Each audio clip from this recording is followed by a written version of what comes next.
Hello, it is Jordi Mauri speaking, Loya. Welcome to my blog again. Today I like to talk about one thing which is quite worrying in my opinion. I want to talk about the Plusvalia tax.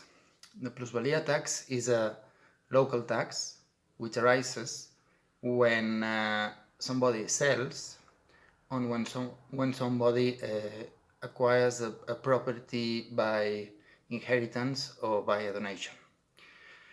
This tax is based on the increase of the value of the land, just the urban land, not the rustic land.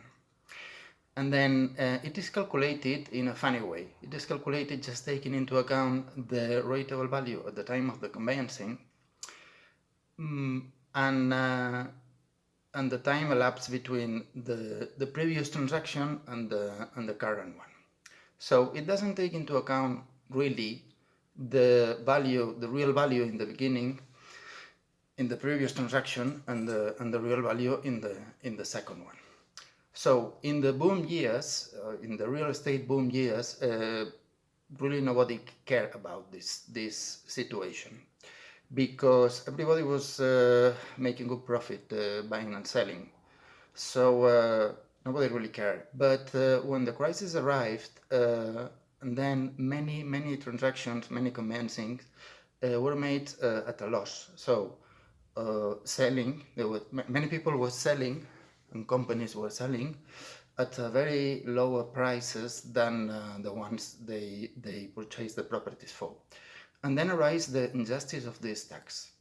What happened then? After many years of fighting, the Constitutional Court and the Spanish Supreme Court ruled the following. The Constitutional Court said that it was not constitutional to get a tax based on the increase of the value of urban land when it was obvious that there was no increase. So in these cases, this tax shouldn't exist, shouldn't arise.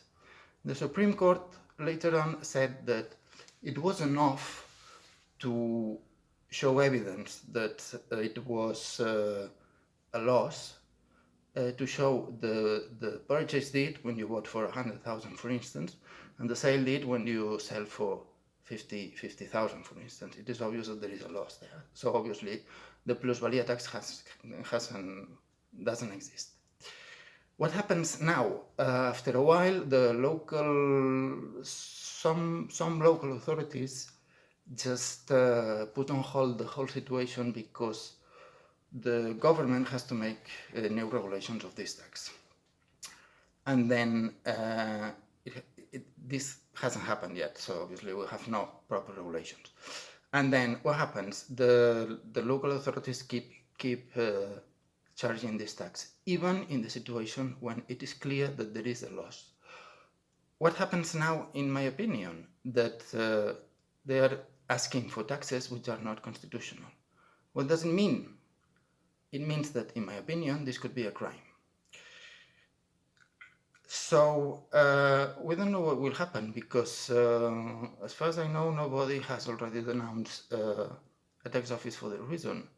But my intention is to do it very soon because I have some situations when I think it's really clear that this is a crime. So as soon as I will keep you informed. And thanks for watching. Thank you very much. Bye.